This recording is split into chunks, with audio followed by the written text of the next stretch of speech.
Most people would worry if their temperature, or the temperature of their child or other loved one, was to rise by more than a couple of degrees, and they would probably act to try to reduce the temperature to nearer the normal 37 C, 98.6 F. Surprisingly, this is not necessarily the best course of action. Prior to the development of antibiotics and vaccines, fever struck fear into populations and caused many deaths. Modern medicines, however, have caused these diseases to be treatable or preventable. Medical research has also shown that a fever is not the body's enemy.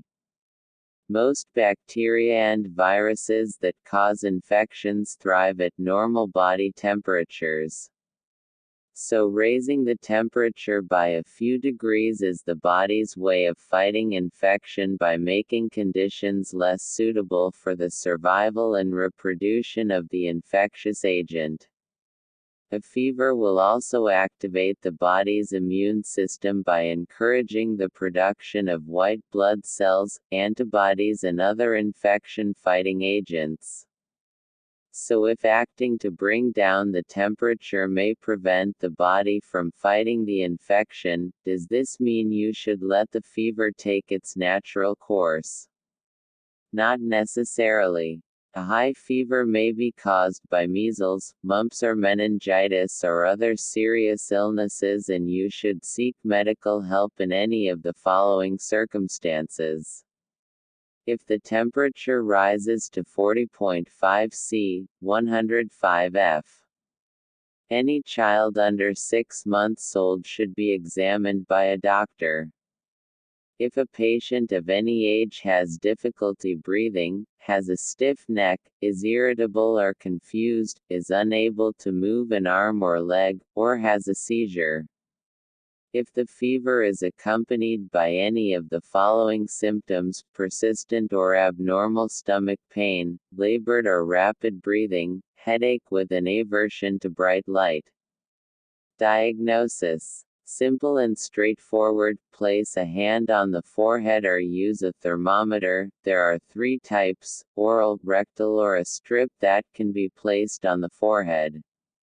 Treatment: as a fever is an important part of the body's defense mechanism, the aim should be to reduce the temperature to about 38 C, 101 F rather than bring it down to normal.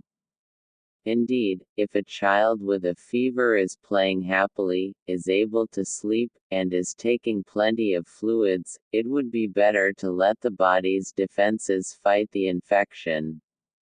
Conversely, if the child is vomiting, dehydrated, or having difficulty sleeping, seek medical help. Complications: high fever can cause complications, some of which are serious. A prolonged period with a temperature above 42 C, 107.6 F can result in brain damage.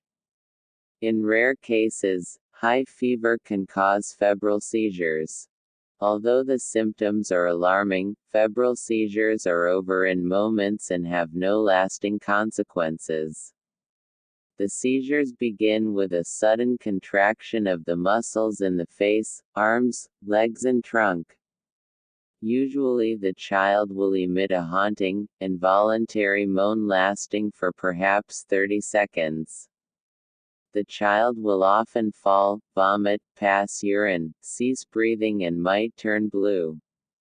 Eventually the contraction will be broken by repeated jerks, after which the child will be limp, unresponsive and drowsy.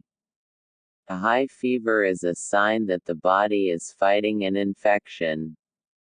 You should look for other symptoms in order to decide whether to seek medical help.